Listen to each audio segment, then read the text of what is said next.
Good morning, everyone. My name is Ngọc. When I received the invitation to be here, I asked myself, what big lessons should I talk about? I have to talk about something big. However, the more impressive I tried to be, the more terrible my speech sounded. I felt so bad. And then I remembered I work among young people every day, and I listen to their problems and their confusion all the time. So maybe instead of trying to be impressive, I can just be honest and share with young people in their 20s several things I've learned to navigate confusion and uncertainty. When Phương, one of our TEDx coordinators, asked me to list my achievements, I asked her, can I say that my biggest achievement is I found a lot of love and happiness in what I do? She said, that would be great. So here I am as a person who has found a lot of love, passion, and happiness in what I do.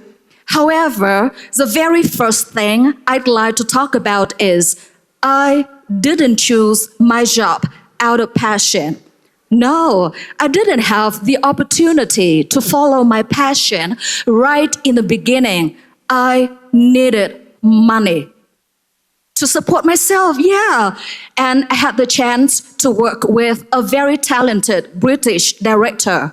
And my young mind at the time told me that doing a good job was not just a matter of personal preference. It was also a matter of responsibility. At least responsibility for the money I was paid, the money I received. And also, I knew that I was working in education, and education was important. So my most important task was not to destroy anyone's love for learning or their belief in the power of education, despite whatever I felt. So, with that sense of responsibility, I chose to focus on what was in front of me. However, the question, what is my passion, kept coming back to me many times. And the more I asked, the more scared and confused I became. And very often I felt like my job wasn't interesting or impactful or big enough. I should be rescuing puppies instead, I thought. Luckily and innocently, I changed my question. I changed from asking, what is my passion, to asking, how can I improve and add value to what I do? Now, I'm not saying that passion is not important. That's not what I mean. What I'm trying to say is the question, what is my passion, can be too broad, and it may distract you from where you are. By asking a more specific question like, how can I improve and add value to what I do? You can shift the control back to you. This question shows you that you can look at what you are studying and what you are learning and try to find a way to create value. And it's easier to answer a more specific question. How about passion? Should we never care about passion? We should. But let me explain myself. When I read the book, So Good They Can't Ignore You, I felt like someone was summarizing my career path. The author proposed a very interesting idea, and this is how I understand it. In order to create passion for what you do, you need to have a combination of 3 factors. You must have skills to do a good job. You must have control over what you do and how you do your job. And you must have choices related to your working environment and who you work with. But let's be honest, when we first start, we do not have this combination. At an early stage of our career, it's almost impossible for anyone to have this privilege. So maybe we should look at passion in a different way. So maybe first, we should look at what we are doing, what we are studying, and try to build our skills. And over time, as our skills grow and develop, we can negotiate for more choices and more control. Passion maybe is not the starting point, but it can develop if we truly engage in the work. So if you are following your passion and it's working for you, that's great. I'm truly happy for you.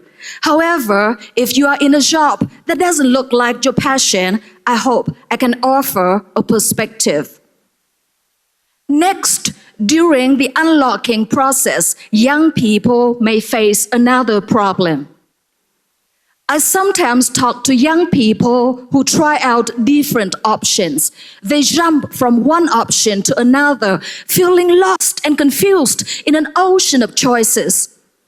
I also have some friends who tell me that they wish they had explored more aspects of themselves and their potential. They feel stuck where they are.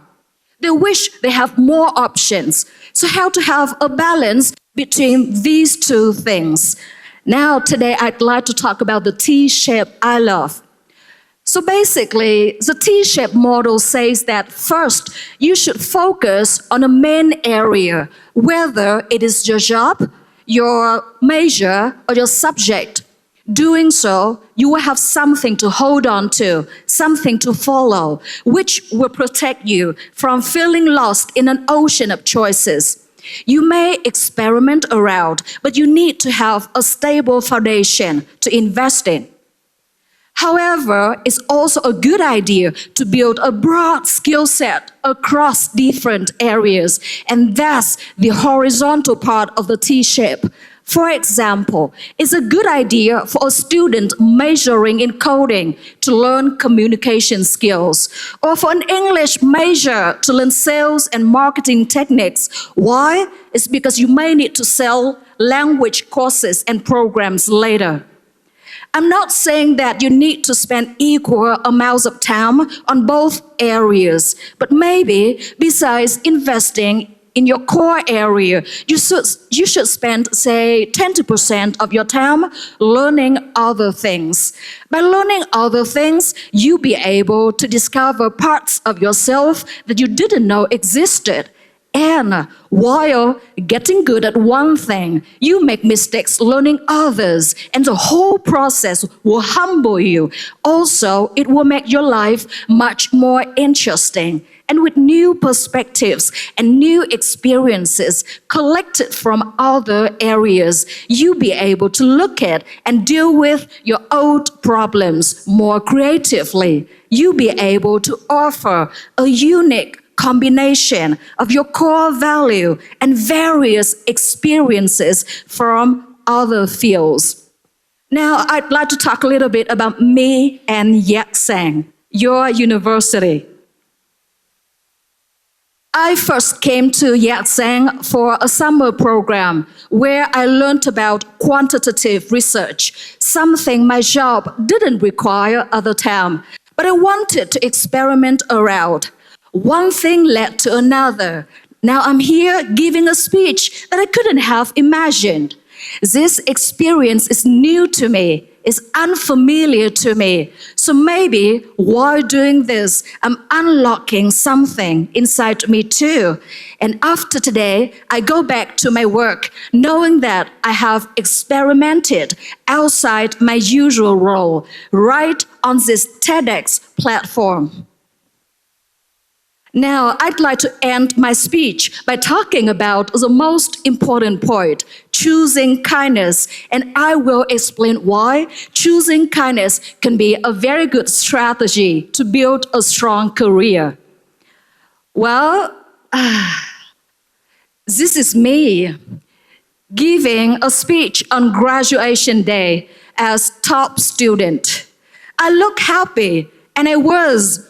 However, I also remember going home on that day, laying on the cold floor, looking up at the ceiling on a cold winter day.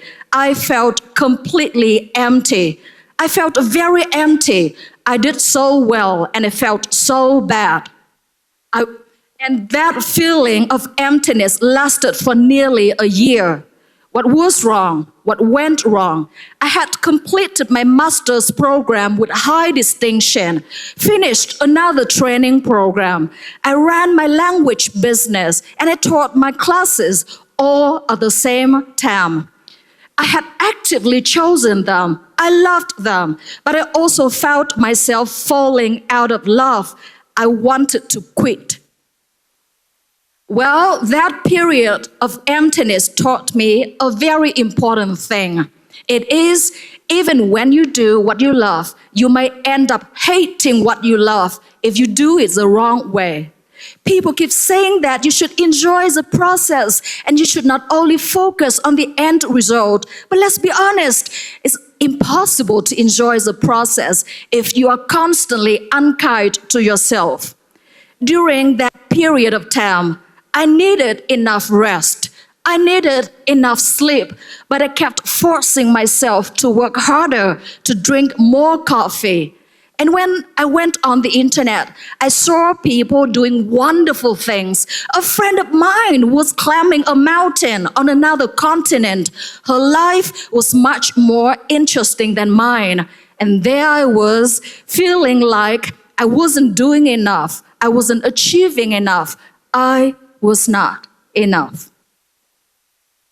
But don't get me wrong. Don't get me wrong. I still believe that you should work hard. There's beauty and value and power in working hard towards something meaningful to you. But please, please take care of yourself and give yourself enough rest. Doing so, you might, now here's a warning, you might walk more slowly than others in the short run. You might, but it's okay. It's fine. Let me explain why. When you take care of yourself, you are protecting the love for what you do. And when you give yourself enough rest, you are building strength and resilience to stay in the game in the long run. And you can have a higher chance to win if you can stay in the game longer than others. And I will quote Michelle Obama here. We need to sustain ourselves long enough to be effective rather than burn out. And if anything, including treating yourself kindly, can save you from quitting too early, can prevent you from burning out, it will repay you many times over. Before I end my speech, I'd like to share some photos with you. Yes, I've allowed myself to have more rest, and I've allowed myself to spend more time in nature. And Vietnam is beautiful. You should go around and explore Vietnam.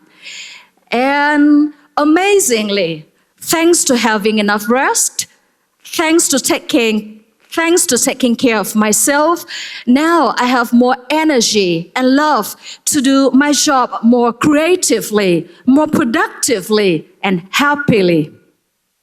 So, to summarize, when life is too much, when things around you are confusing, shift your attention back to where you are. Look at what you're doing, what you're studying, and ask, how can I improve and add value to what I do? Next, besides investing in your core area, let's spend a part of your time learning other things. Your life is larger than just a major or a job. You are more than that. But above all, choose to show kindness towards yourself. You are the most important person to yourself. Now, the unlocking process can be confusing and chaotic, but it can also be very beautiful and meaningful, and you can create a better version of yourself. I found a lot of love, happiness, and passion in this process, and I wish the same for you. Thanks for listening.